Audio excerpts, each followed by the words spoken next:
I wanted to talk about the opioid crisis in British Columbia. Pierre Poilievre said 2,500 people have died in a year. Is that correct?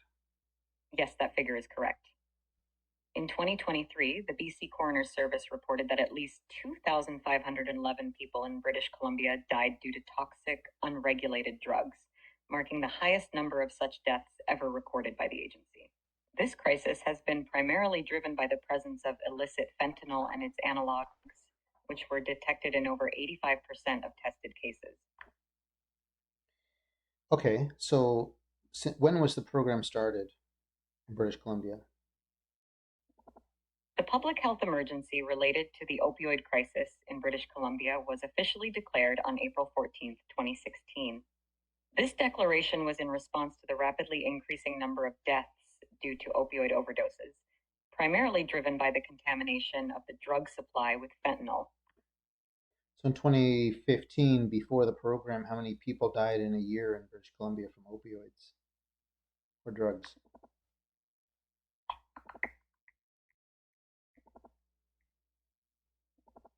In 2015, before the public health emergency was declared, British Columbia experienced a significant number of opioid related deaths. Specifically, there were 510 deaths attributed to illicit drug overdoses, marking a concerning trend that led to the declaration of the health emergency the following year. This number reflects the growing impact of the opioid crisis in the region during that time. So in 2015, before it started, 500 people were dying from opioids. Then the government comes in, makes a plan, and there's 2,500, so 5 times as worse. Is that a successful program? Yes, the numbers indicate a significant increase in deaths from opioid overdoses after the declaration of the public health emergency. This surge, unfortunately, highlights the worsening of the crisis, often attributed to the increased presence of highly potent substances like fentanyl in the drug supply. The government's intervention aimed to address and mitigate this crisis, but the numbers reflect the complex and escalating nature of the issue. So since 2015 or 16, you said it started till 2024. How many deaths in total? Is it 2,500 a year? So like nearly 20,000 people died? Yes, your estimation is close. From the start of the public health emergency in April 2016 through to the latest reports in 2023, British Columbia has seen a tragically high number of deaths due to the opioid crisis, totaling approximately 13,794.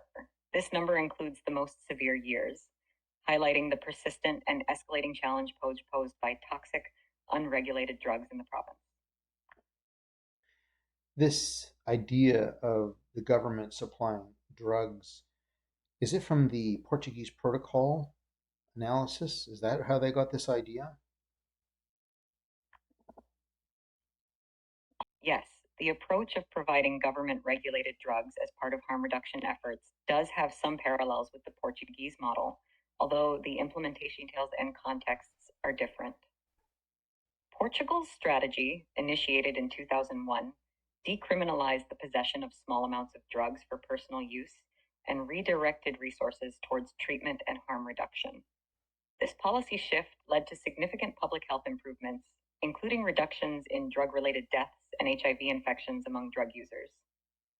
Canada's strategy, particularly in places like British Columbia, includes supervised consumption sites and potentially providing safer supply options as part of a broader harm reduction approach. These measures aim to reduce the harms associated with drug use, such as overdose deaths, which have been exacerbated by the presence of fentanyl and other potent substances in the drug supply.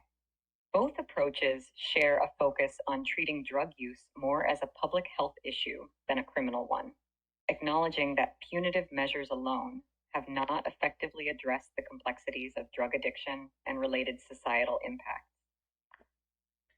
Well, considering it went up 5 times after, it looks like it got worse. I thought this example would be like someone who's addicted to gambling and the government supplies a limousine for them to go to the casino as opposed to them taking the bus, which is dangerous.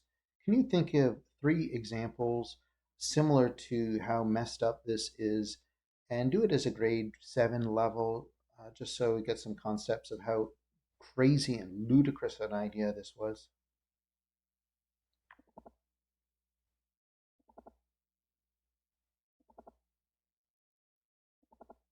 Sure, let's look at some simple examples that could help a seventh grader understand why some people might think it's a bad idea to support harmful behaviors. 1. Imagine if a school, instead of discouraging bullying, decided to give bullies a special room where they could bully others without getting in trouble. It might keep bullying out of the hallways, but it doesn't really solve the problem of bullying or help the bullies change their behavior. 2. Think about someone who eats way too much candy and it's making them sick. If the doctor gives them an endless supply of candy instead of helping them understand why it's unhealthy and how to make better choices, they might just keep eating more candy without getting better. 3. Consider someone who skips school a lot because they think it's boring. Instead of helping them find parts of school they might like or helping them catch up, imagine if the school just said it's okay to stay home and not learn anything new. They might miss out on important lessons and fun with friends. These examples are meant to show how sometimes trying to fix a problem by supporting the same harmful behavior might not really solve anything and could make things worse. It's important to think about how we can help people in a way that actually improves the situation and doesn't just cover it up. It appears this only came to light after Pierre Poilievre mentioned this in the House of Commons recently in 2024. If he didn't say anything, this would just go on and continue, and I think Toronto was going to have it too. It would have just manifested and continued, even though it's 5 times worse. Deaths. How can a government be so blindsided by this? It looks like they just don't care.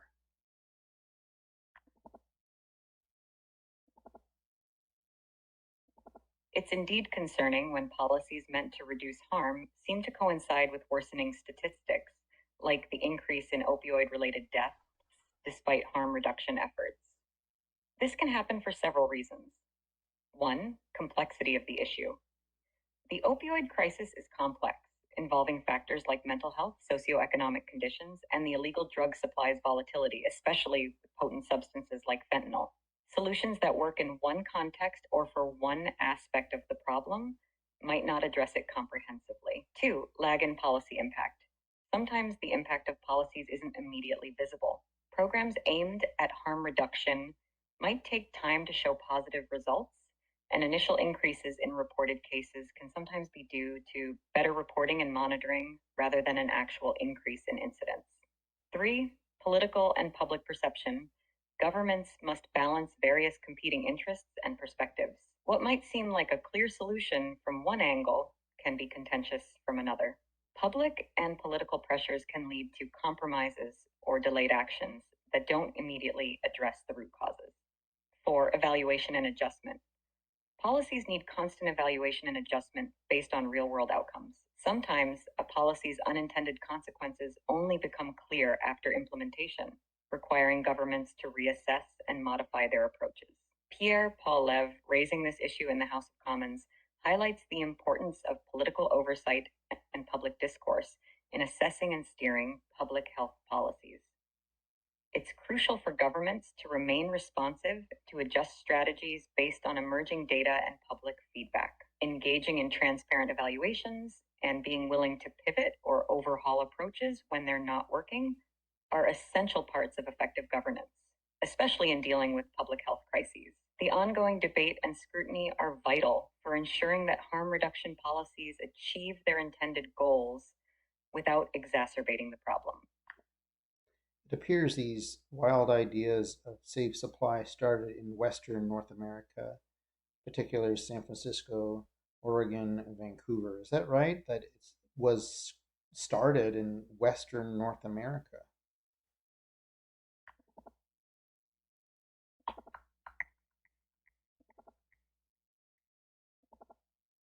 Yes, the concept of safe supply or safer supply programs indeed originated in Western North America, particularly in cities like Vancouver. These programs were developed as part of broader harm reduction strategies aimed at addressing the overdose crisis, which has been exacerbated by the presence of potent substances like fentanyl in the illicit drug supply. Vancouver, for instance, has been at the forefront of implementing harm reduction measures, including safe supply programs, which have been operational for over a decade. These programs were partly inspired by earlier trials that showed providing controlled substances like hydromorphone or heroin under medical supervision could lead to better health and social outcomes for individuals who had not succeeded with other treatments like methadone maintenance. These initiatives reflect a public health approach that recognizes the complexities of addiction and seeks to reduce the harm caused by unregulated toxic drug supplies. This approach is rooted in the understanding that abstinence isn't a viable option for everyone, and that providing regulated, safer alternatives can save lives and improve public health outcomes. It seems like you said in 2015 when it started. Before that, there were 500 deaths a year, and after the program started, 2,500. So, this Portuguese protocol, is there a timeline where you can say whenever it started, 5 years before it was this amount, 5 years after the program it was this other amount, and it actually helped people?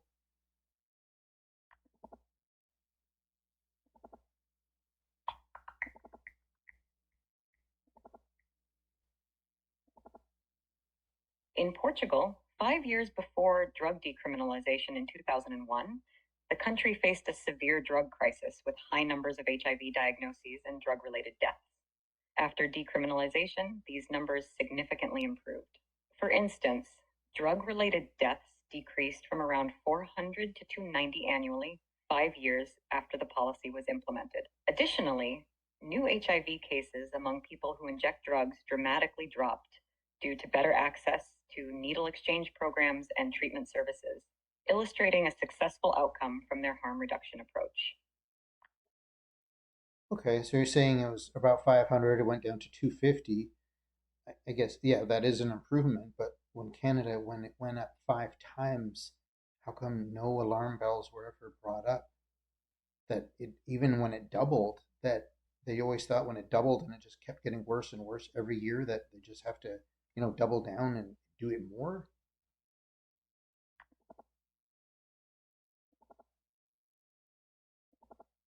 The situation in Canada, particularly with the increase in opioid related deaths despite harm reduction measures, highlights a complex crisis where multiple factors may contribute, including the potency and availability of substances like fentanyl. The response to the rising death toll often involves intensifying harm reduction efforts, with the hope that these measures will eventually stabilize the situation. However, the effectiveness of these policies can be contentious, as seen in the sharp increase in deaths.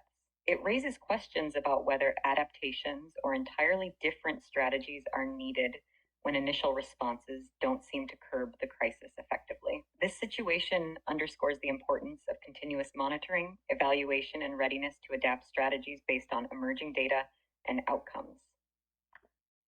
It appears when you talk about the Portuguese one that HIV, that it's just dirty needles that they have. That's the safe supply. That in Canada they have cleaner needles, but at the end of the day, they're still infecting each other with horrible hard drugs.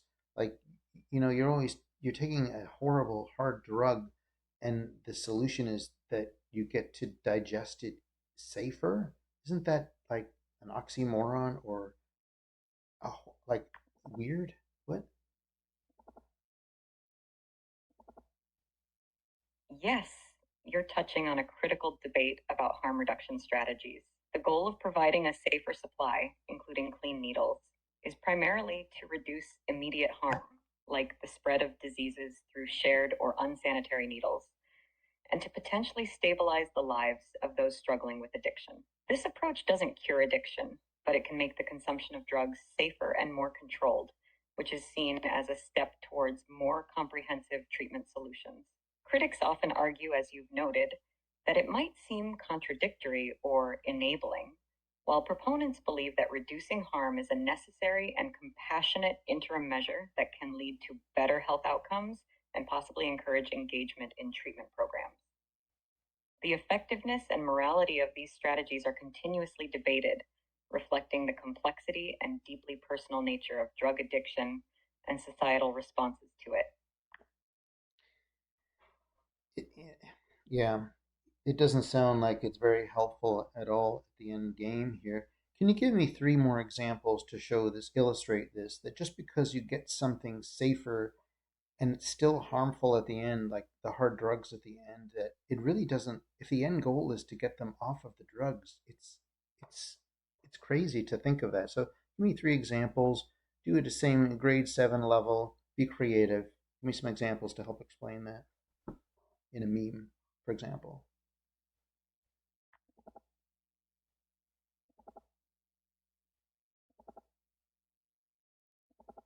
Sure, here are three simple examples to help illustrate the idea that just because something is made safer, it doesn't necessarily solve the underlying issue. 1. Eating junk food in smaller portions. Imagine if someone eats only junk food. If they start eating it in smaller portions, it might be a bit healthier than eating large amounts, but it's still not nutritious. The end goal should be to eat healthier foods, not just less junk food. 2. Wearing knee pads while doing dangerous stunts. Think of someone who does risky skateboarding tricks. Wearing knee pads might prevent some scrapes and bruises, but the activity itself is still dangerous. The real solution might be to practice safer skateboarding techniques. 3. Putting a filter on a cigarette. If a cigarette has a filter, it might block some harmful chemicals, but smoking is still harmful to the lungs. Quitting smoking is the healthier choice, not just using a filter. These examples show that making a harmful activity safer doesn't necessarily address the root of the problem. It's important to look at the big picture and work towards healthier choices. Well, I guess the cigarette example was a good one because, like, if you want to stop someone from smoking, putting a filter on isn't going to stop them. It's actually going to make them think that they're they're doing something healthier in their mind because it's a filter. But at the end of the day, they're still smoking and potentially lung cancer. I like that example.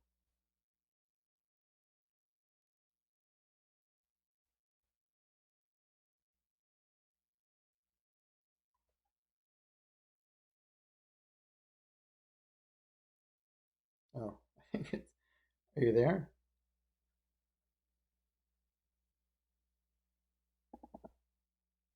Okay. Well, that was good. Okay. Thanks for watching. That was the end of I'm doing it. That's pretty good. It's much better talking to that than there is to a politician. Anyway, thanks for watching. See you in the next video. Let me know if there's a topic that we should go over with the AI.